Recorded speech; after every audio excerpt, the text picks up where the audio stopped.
My wish for all of this is that our organization, the American College of Artificial Intelligence and Medicine, can collaborate with the Informatics Committee at ACP that you're a part of, and with Doctors AI in India, and that through our combined efforts, we can truly make the world a better place and save millions of lives worldwide by doing AI for good and reaching out to every nation and to provide care to those that might not have access to care.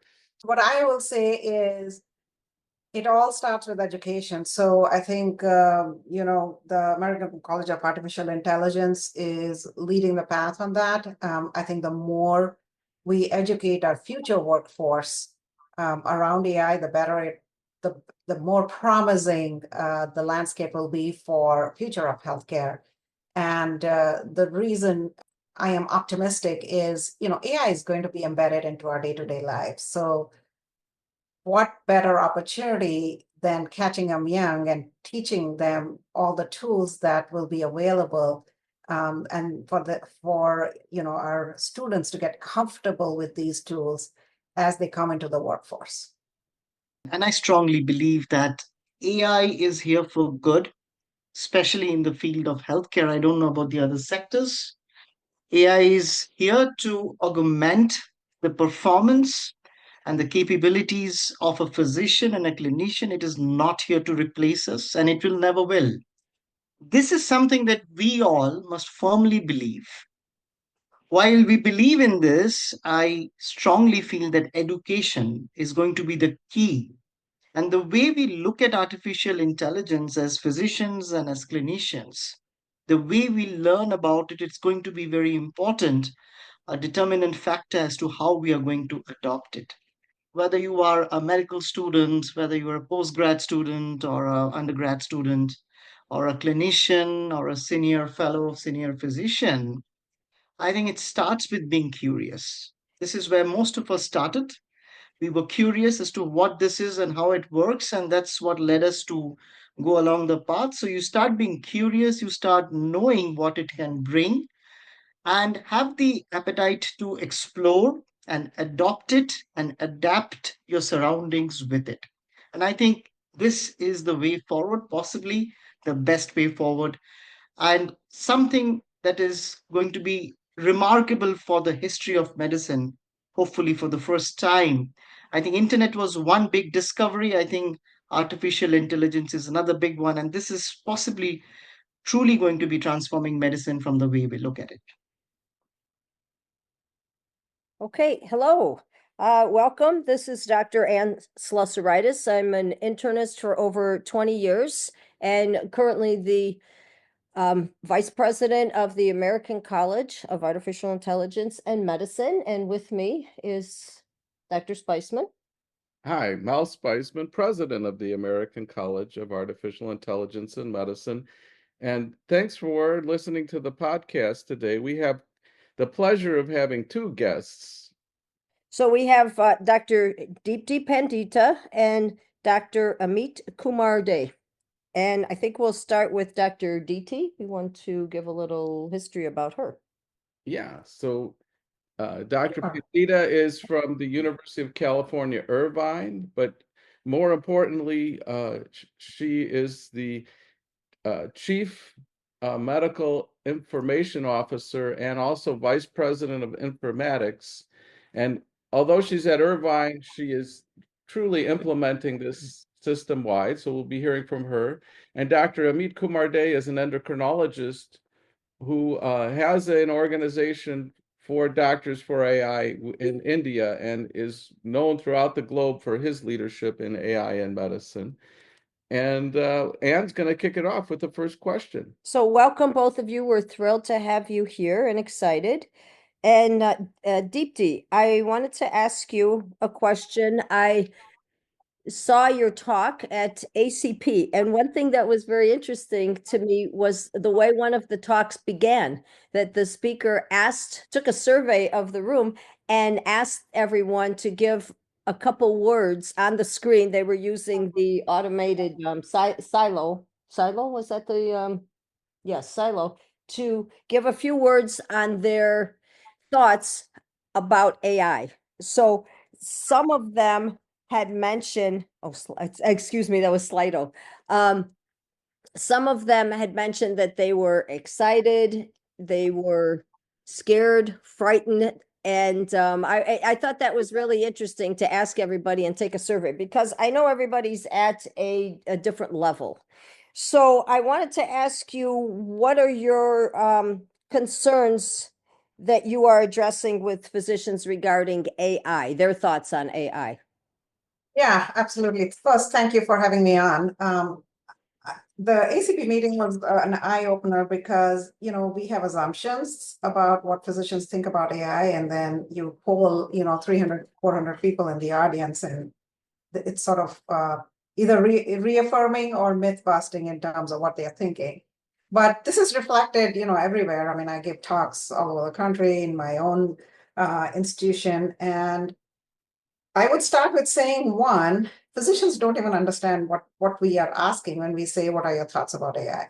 Because AI has so many layers and so many components. So I think just casually saying, what are your thoughts about AI doesn't even begin to scratch the surface of the question. And then secondly, people are apprehensive because there is this new tool which is promising, exciting, but then they also don't know because clinicians are trained, physicians trained to do no harm, and they just don't know one, if it is actually indeed in the wheelhouse of the do no harm victim, and then secondly, they are apprehensive, will it replace me? So those are the two biggest concerns I hear everywhere. Okay, thank you. Dr. Amit, could you answer the same question? Responses from physicians you speak with on their thoughts. Hi, everyone, and hi, Mel and Anne. It's so great to be on the podcast with you folks. And hi, Deepti.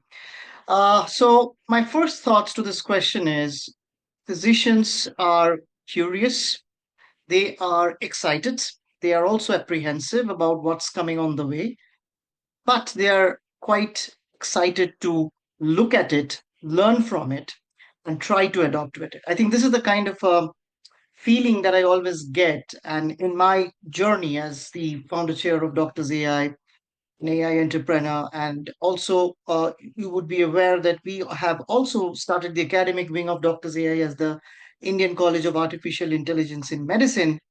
In my journey of 3 years in Doctors AI, we have realized this that this is a stepping stone in the field of medicine that every physician, every clinician, every practitioner wants to take, but they need to be guided as to how to go about with this. And I think this whole buzz started with generative AI coming into existence, and then suddenly people started realizing that hey, there's something really different happening here compared to what it was happening in the earlier days when it was only conventional machine learning.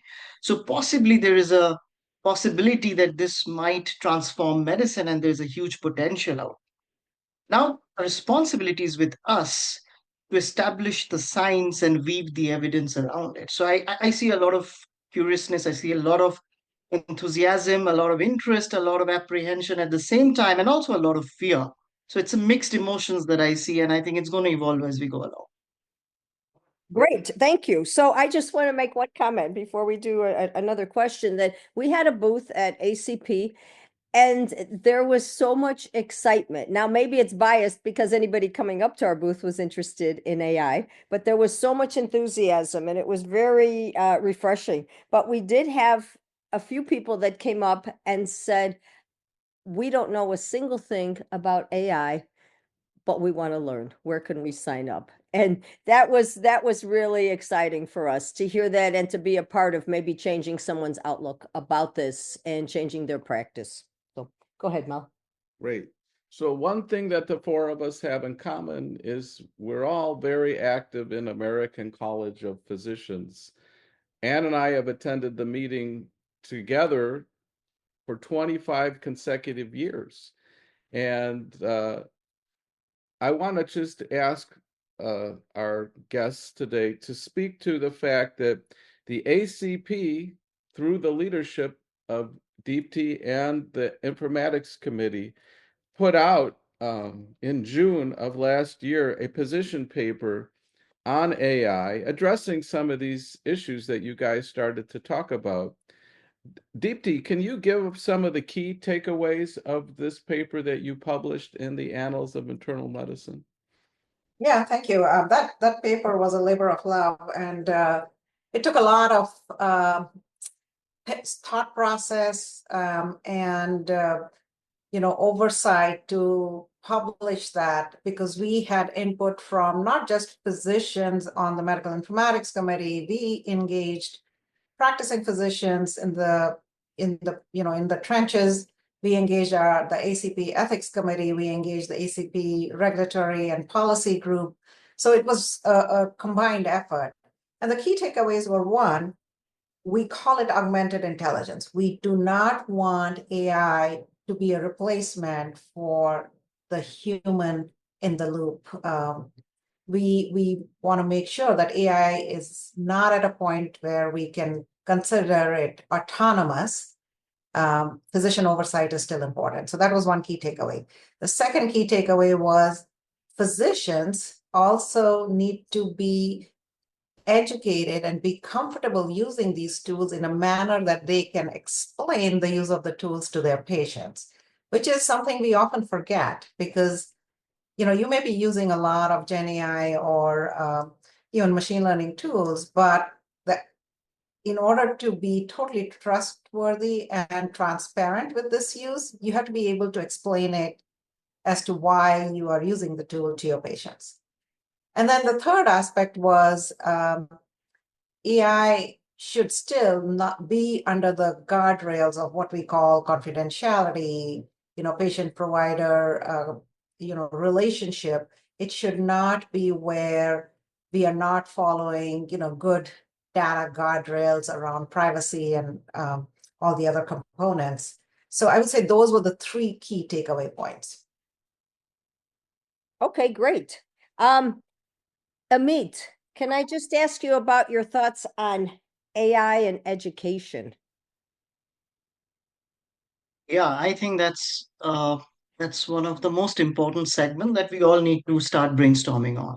Yes. So I would start by saying there are two aspects to it. Of course, one is AI education for medical professionals, and the second aspect is, of course, involving AI in medical education.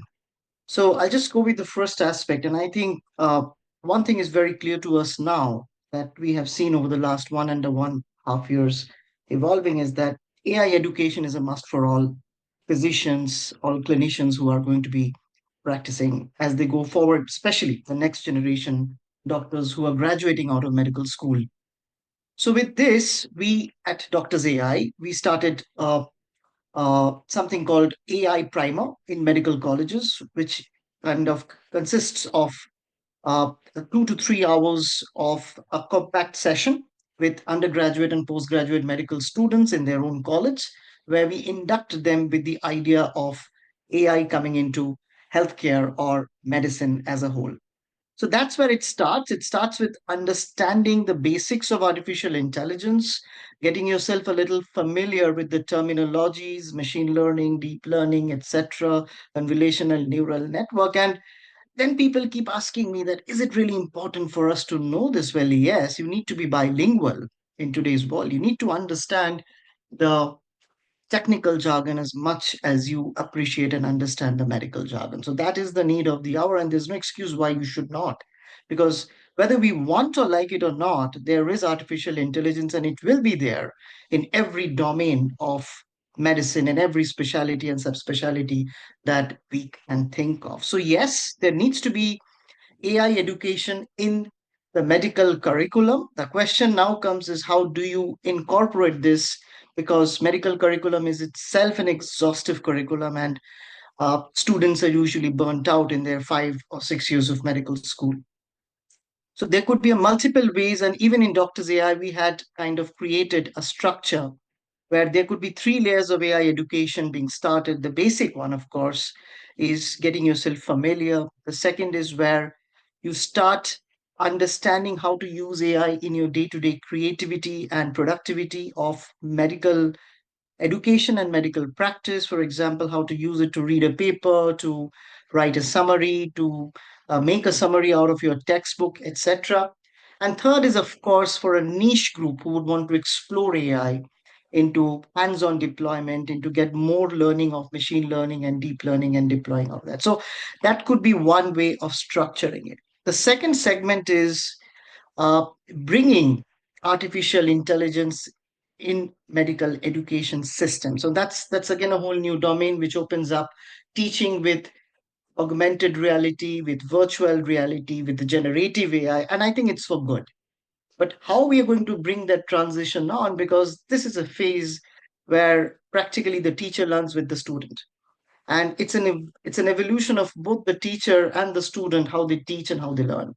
So I think this is also something that's going to be very, very interesting. And both these aspects will keep on developing. And I'm very happy to share with the three of you that most of the medical colleges that we have visited are very keen to adopt.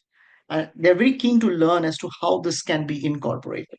So now we have a huge request coming from different parts of the country to host doctors AI primer in their medical colleges for their medical students. And we will continue to do this because our vision is to educate the medical fraternity, as we believe strongly that it's artificial intelligence for the doctors by the doctors. But I believe it's a start and miles to go for us. That sounds like a fabulous program. As you're speaking, it sounds wonderful for the students. I'm wondering about the older physicians and the teachers. Do they feel that they may be behind because the students will end up knowing maybe more than they do? How do we reach the attendings, the teachers? Yes. So, and this is a common concern, and I have always felt this vibe whenever we have gone for a primer. I've always felt that the teachers feel that they're falling short. The professors sometimes there is also a little bit of difficulty in trying to understand that is this really good? Is this ethically correct? Is there an ethical guardrail that should be put in? So all those questions comes in. So in each of the primer, we also keep a panel discussion on ethics where we involve the administrative heads, the departmental heads of the medical college, and some of the AI experts from Doctors AI to have a front-on discussion. What's good, what's bad. But one common thing I've seen amongst everyone is that everybody wants to learn and everybody wants to know about it. Yes, the way we teach a student will be a little different than the way we would teach AI to a teacher or to a senior professor. But if you are aware of the recent course that we have started at Doctors AI, the certificate course of artificial intelligence in medicine, which is actually a 3 months course, and it's a weekend lecture, 2 hours a lecture every weekend, followed by a capstone project and a self-assessment, and then it also leads to a final exam that they need to do.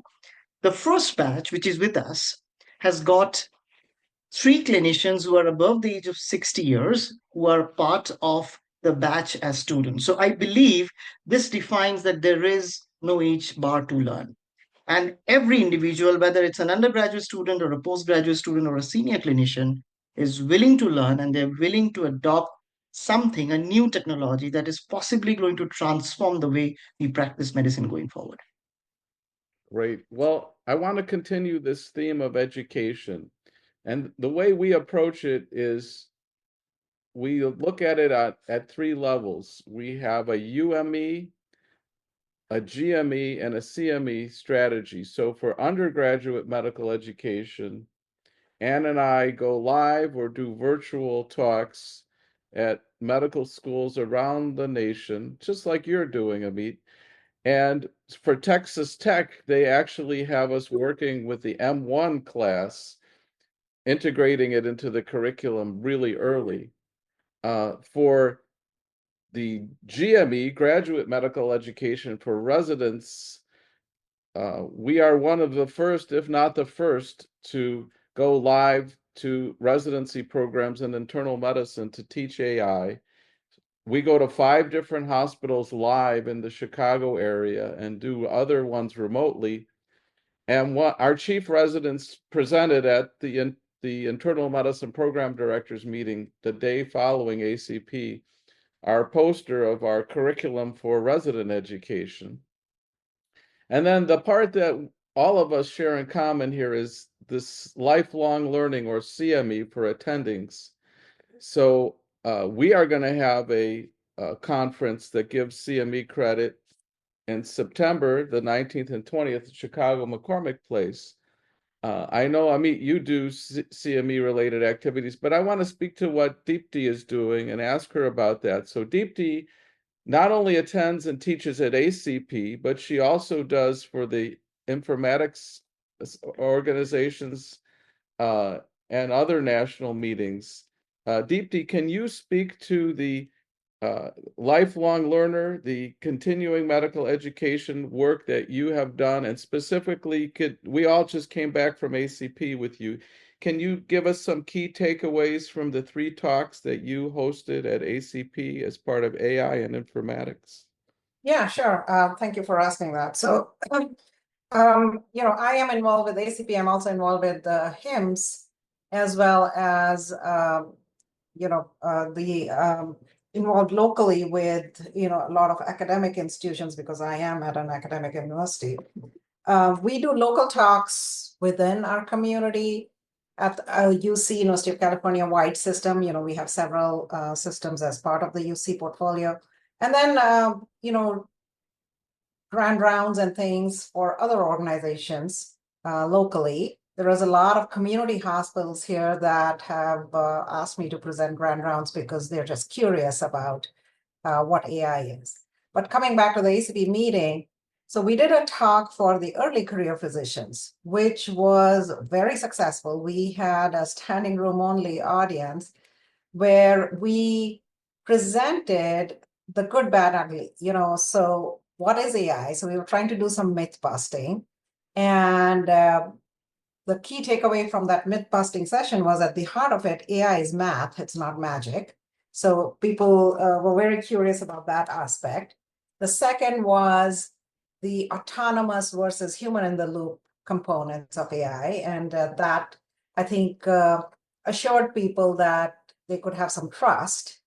And then the third aspect we presented is, just-in-time use cases that they could go back and implement into their practices right away.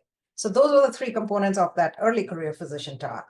And then we did a talk for a lot of practicing physicians in the audience around how to drive clinical efficiency using AI. And that was using chatbots or AI-generated augmented responses to your patient messages with oversight, how to use AI for ambient documentation, how to use AI for, note summarization. So this is where I have done a lot of work and research on, comparing ambient tools, time savings using ambient tools. We were one of the early pilot sites here at the University of California, Irvine on ART, which is augmented response technology for patient-generated messages that they're sending to their providers. And we have shown that on an average, you can save, 20 to 30 minutes per day using these tools, which may seem trivial, but it's huge in the context of wellness, because 30 minutes a day, over a week adds up, over a month adds up even more. And that's time you're giving back to your clinicians and your physician community, which was feeling burnt out, is now finally showing signs of some relief. And if you looked at the most recent AMA and other surveys, there is a downward trend finally in the burnout indexes. Also, we've done studies on what we call cognitive load using AI tools. And we use the NASA Task Load Index, and it has shown that at least a 1 to 2 point decline in cognitive load, both the temporal demand as well as the mental demand, if you're using an AI tool in an assistive format. So which is very exciting. I think as these tools roll out more and more, we will see finally, the physician community having a sigh of relief. Great. Well, thank you for doing that.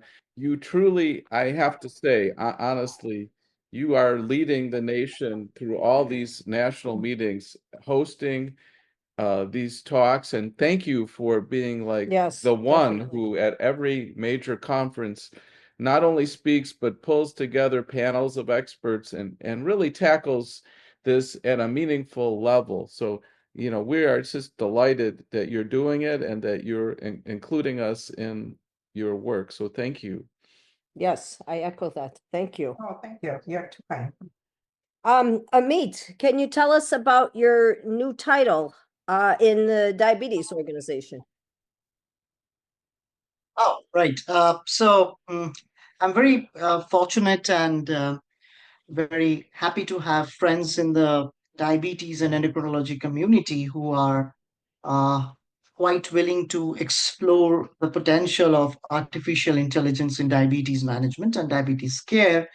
And from the spectrum of AI in the insulin pumps or clinical decision support system to the spectrum of chatbots uh, in the place of diabetes self management education, there is a huge role that artificial intelligence is playing and is going to play in the days to come. So, on this context, being a member of the International Diabetes Federation, and I'm very happy that the president of the organization, Professor Peter Swartz, and the other board members have elected me as the chair of a newly formed committee, the uh, IDF AI Technology Committee, and I will be heading this committee.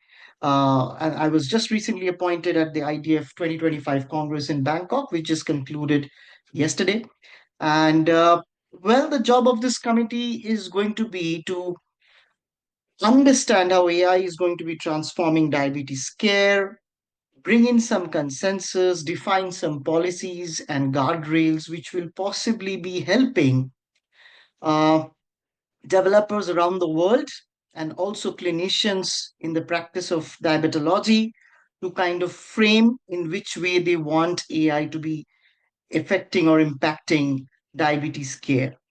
And going forward, I will be having a fantastic team of physicians across the globe who will be a part of this committee. And together, over the next 2 years, we are going to be coming up with certain policies and consensus, and also some more work which are in progress, which will be the first stepping stone of structuring the science and building the evidence of incorporating artificial intelligence in diabetes care in the more responsible way. Because the end of the day, the truest sense of technology, Melvin and Anne, is that it should be affordable, accessible, and available to all.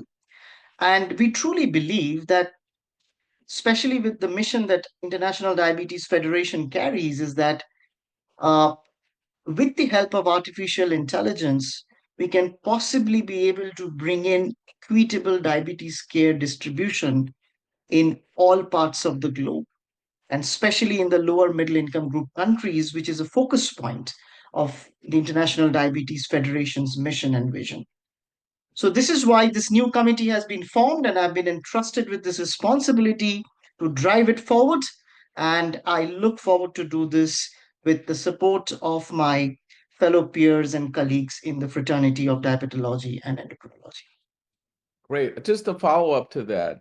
Our organization, the American College of AI and Medicine, has the educational arms that we talked about, and we also have a research division. And Amit, you lead the AI and Diabetes Virtual Lab Group, and we're about to publish a paper in conjunction with a student from Texas Tech named Kathan, and you and Anne and myself. Can you just, even though we haven't yet submitted it, can you give just a few words about what that paper looks like and how that might fit into the work you're going to do with the international organization?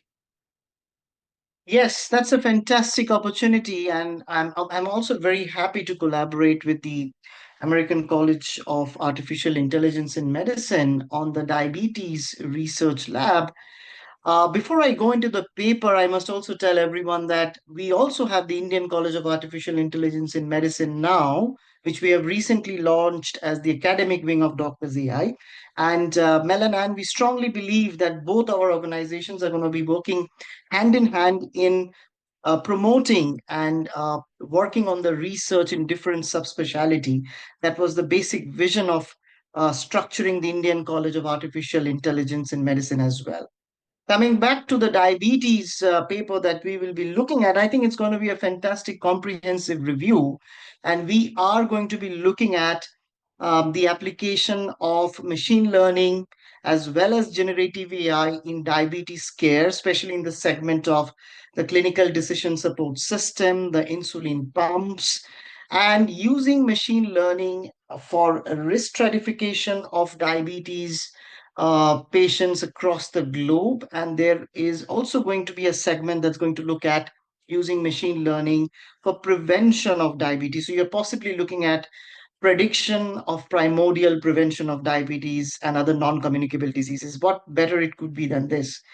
And if you do a literature review, as we have done, and Ethan has done a fantastic work uh, on this particular paper, there are fantastic evidences, there are strong evidences which are available.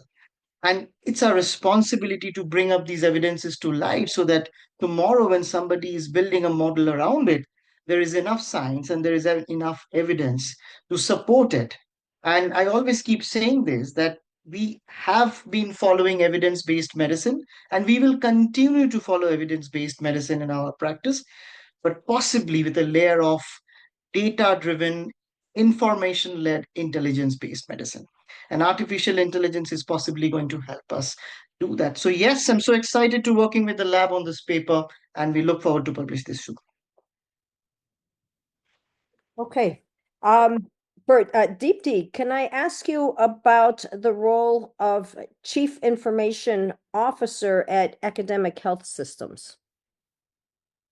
Yeah, so the chief medical information officers are responsible for procurement, deployment, assessment of all technology systems within the health ecosystem.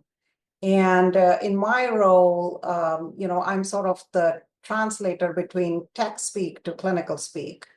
And I work closely with not only the IT side of things, but also with our medical staff leadership, our department chairs and others in terms of what systems are best suited tailored to individual departments sometimes, and also sometimes tailored at an enterprise level. So as you know, the electronic health record is the largest system in use in every health system today. However, people don't realize that apart from the electronic health record, which might be the largest software system you use, there are hundreds of other third-party things that are interfacing in.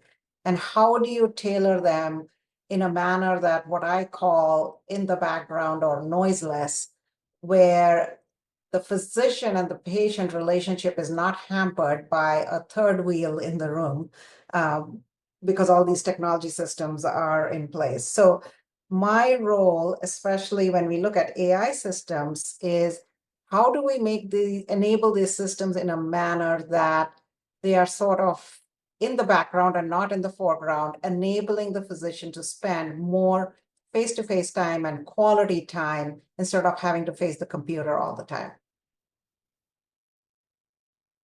Just a follow-up to that. Most physicians that take on such a role now, if not all, complete a fellowship in informatics. I know you are a pioneer in that, especially as a woman leader. And can you speak to your views on mentoring residents to move on and to continue training in informatics? And what are your thoughts with that? Yeah, sure. So again, it goes back to what Amit was talking about earlier. You have to prime them young. So starting at not only the UME level, but even before that, I would say even at undergrad and high school level, you have to put the plug in as to this discipline of informatics. So people often, just like they're confused about AI, when I tell them I'm an informaticist, they look at me like, what does that mean? So there is still gaps in knowledge about the discipline itself, even though it has been subspecialty of medicine in, under the American Board of Medical Specialties for at least last 15 years now. It became a board certified specialty in 2014. I was one of the first 100 or so in the country that took that board certification.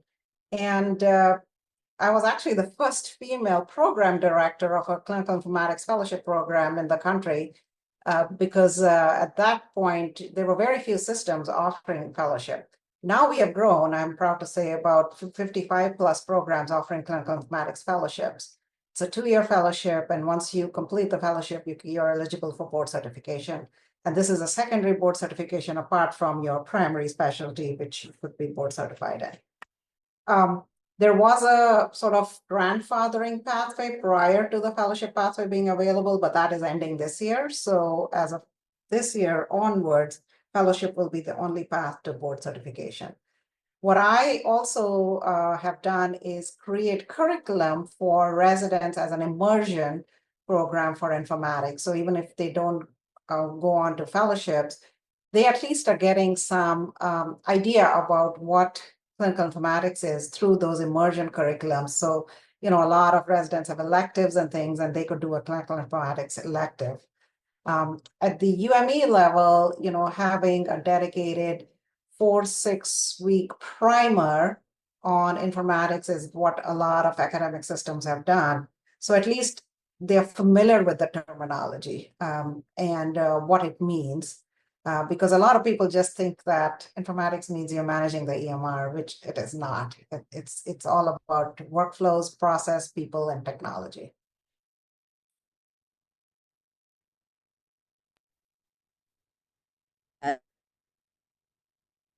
Thank you for that.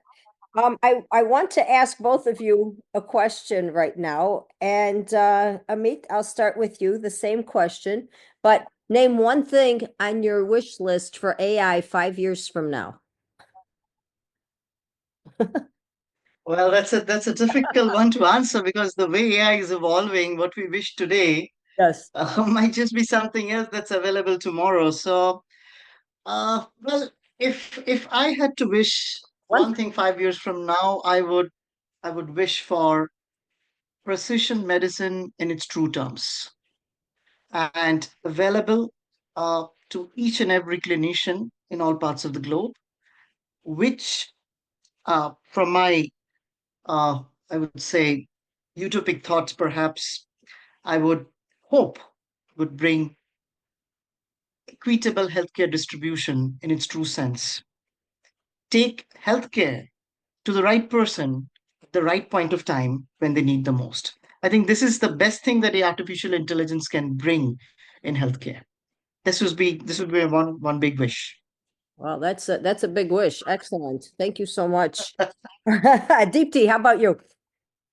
Yeah, I actually second that, Amit. And I would say, AI can be the great divider or the great uniter. And I hope it is the latter, where, today we see a lot of disparities in health, but we were not able to solve them in a good manner when digital health came into play.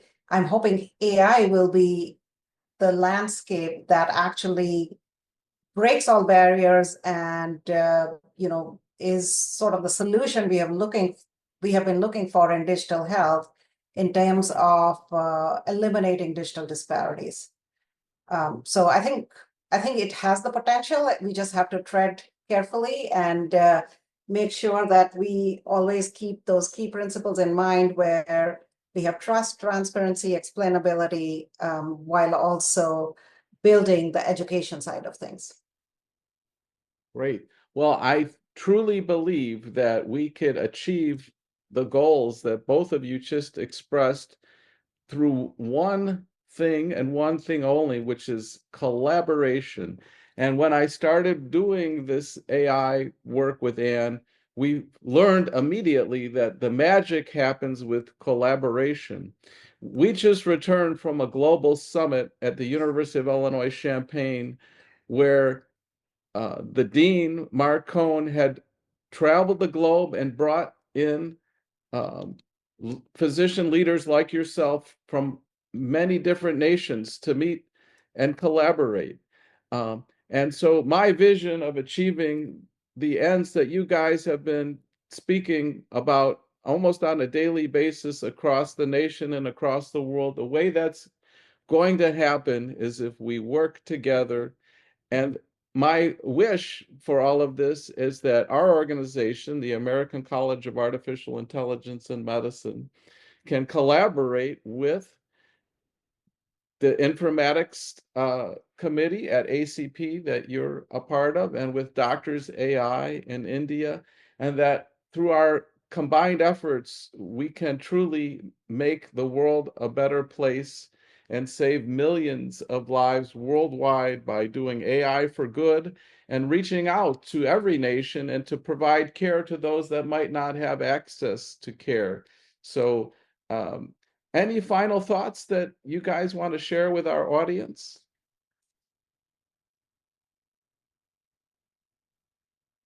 Well, what I would Want to say, go first? yeah, sure. Yeah. Thanks, Amit. What I will say is it all starts with education. So I think, the American College of Artificial Intelligence is leading the path on that. I think the more we educate our future workforce around AI, the better the more promising the landscape will be for future of healthcare.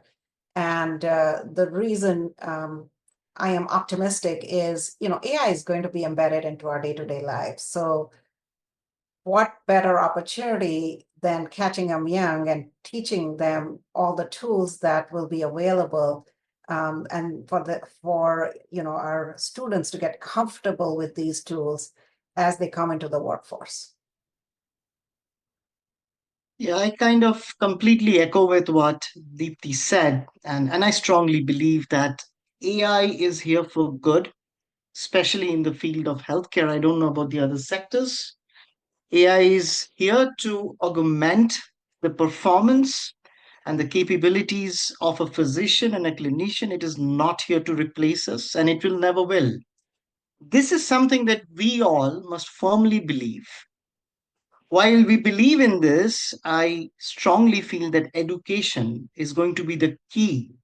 And the way we look at artificial intelligence as physicians and as clinicians, the way we learn about it, it's going to be very important, a determinant factor as to how we are going to adopt it. So whether my fellow viewers or listeners, if whether you are a medical student, whether you are a postgrad student or an undergrad student, or a clinician or a senior fellow, senior physician, I think it starts with being curious. This is where most of us started. We were curious as to what this is and how it works, and that's what led us to go along the path. So you start being curious, you start knowing what it can bring, and have the appetite to explore and adopt it and adapt your surroundings with it. And I think this is the way forward, possibly the best way forward, and something that is going to be remarkable for the history of medicine, hopefully for the first time. I think internet was one big discovery. I think artificial intelligence is another big one, and this is possibly truly going to be transforming medicine from the way we look at it. So I do echo that. And at ACP, at our booth, we spent a long time promoting collaboration with informatics people and clinicians, and welcoming everyone who's interested to collaborate and join this promotion of artificial intelligence in medicine, and to bring everyone together. And you did mention that we have to start young. We do have college students and high school students that are joining, and I think we all need each other. Everyone's at a different level, and I think we can all learn from each other. And I hope we can do some great things and work together. And we thank both of you for joining. It's been an honor and a pleasure having you on this podcast, and we look forward to more collaboration with both of you. Thank you so much. To our listeners, if you like what you heard today, we'll be having a scientific session, 2-day national meeting in Chicago, September 19th and 20th. And if you come live, you can actually hear Dr. Amit Kumar Dey speak about diabetes. We will have workshops where you can get hands-on experience, panel discussions. We have an abstract competition with awards, and we will be having our first class of fellows in artificial intelligence and medicine. So we hope to see you live in Chicago this September. And thanks everyone for listening today. Have a great Thank day. you. Bye.